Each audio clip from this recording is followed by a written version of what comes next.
Viidiyoon kun warra ija dunuunfatee nama jala yaa'u blind followers warra san ilaallata. Warri kun sheera godhaatiniin bira darba kaleessa yaada tokko waa'ee faarsee bulaa maayyimii waa takka hin beeyne faarsee bulaa Jawaar kayoo Jawaar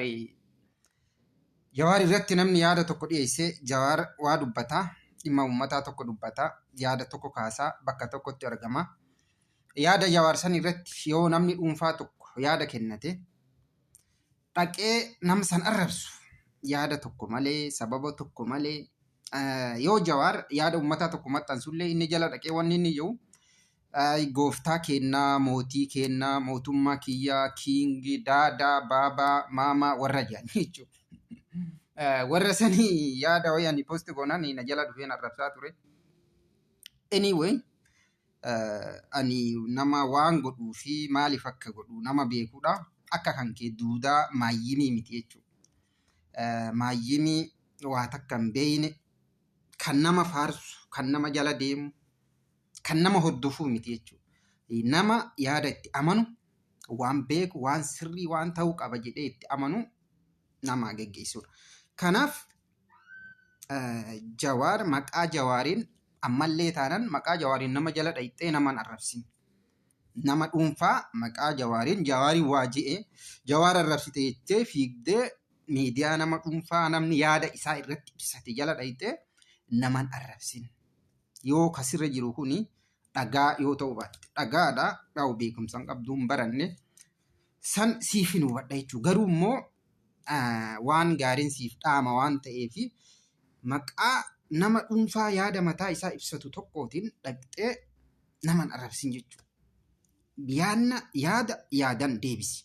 Fakkeenyaaf Jawaar waan tokko maxxansaa namni tokko immoo wanti Jawaar jedhe sun sobaa sirrii miti Jawaar dogongorte jedheeti yaada isaa sammuu hirmaa. Ati immoo jala dhayitee lakkii wanti sun Jawaar dhugaa jedhee maaliifi dhugaa jechuu isaa immoo ragaa kana sirriidha. Ati kana hin jirtu. Uummanni kana gochuu jira. Yoo sammuu qabaatee yaada qabaatte. Kanaan ala ija dunuunfattee gurra cufattee ija cufattee nama jala hin deemin jechuudha. Maaliif ana biratti Jawaar nama jechuudha. Jawaar waaqa miti. Jawaar ergamaa miti. Nama dhuunfaa nama dogongora nama dogongora baay'ee dalagu tokko jechuudha. Kanaaf dogongora namaa immoo kan sirreessu namoota naannoo isaa jiran. Akka inni hin dogongorree dogongora namaa kan xiqqeessu argitee nama dogongoruu dhorkuu hin dandeettu. Namni kamuu ni dogongora jechuudha. Waan nama taateef. Kan dogongoreef balleessee odoo hin taane waan nama ta'eef. Namni waa hojjetu ni dogongora waan ta'eef dogongora. Dogongora namaa kan xiqqeessu immoo namoota naannoo isaa jiranii jechuudha. Warri jaaman akka keessanii ija dunuunfatanii gurra cufatanii yaada tokko hin qabne nama jala akkanatti girrisan kun immoo nama jala deeman sanillee qileetti darbu jechuudha. Ati amma maayyimiin fakkeenyaaf yoo Jawaar udaan yoo laaqqate baga laaqqatte ati laaqqannaa warqiidha udaan warqiidha jette. No ani immoo nama akkas jiru miti jechuudha. Ani yoo namni udaan laaqqate udaanii miti warqii laaqqattee erga ati laaqqatte udaan warqiidha nama jiru miti jechuudha. Yoo namni qiletti deeme immoo qiletti yoo namni utaaluuf deeme nama lakkii aspaaltiidha qileen kun erga Jawaar ta'e qilee miti aspaaltiidha. Itti dhaqii warra duubaa darbuu miti. Naaliif isin warri maayyimiin kun gaafa Jawaar biyya galee mootummaa kana deeggaraa ture. Mootummaa kana faarsaa ture. Nuti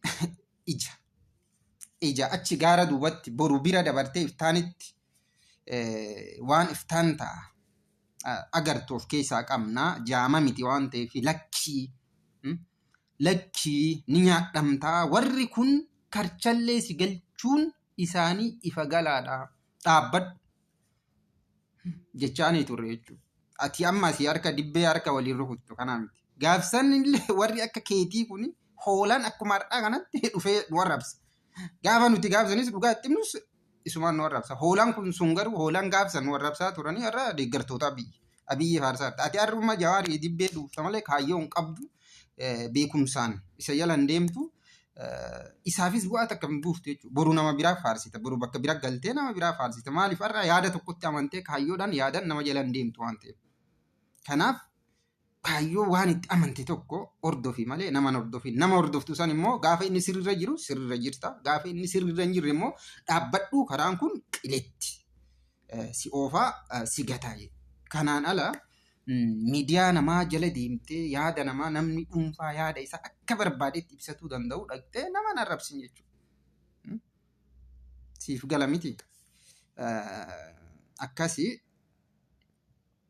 kanaaf warri cal jettanii nama deeggartan cal jettanii ammas namni tokko yaada isiniin alaa yaada isiniin faallaa waan kaaseef nama arrabsitan waa haa barru. Miidiyaa akkaataa namni miidiyaa waan fayyadamnuuf illee mirga namaatis dirqama namaatis haa barru.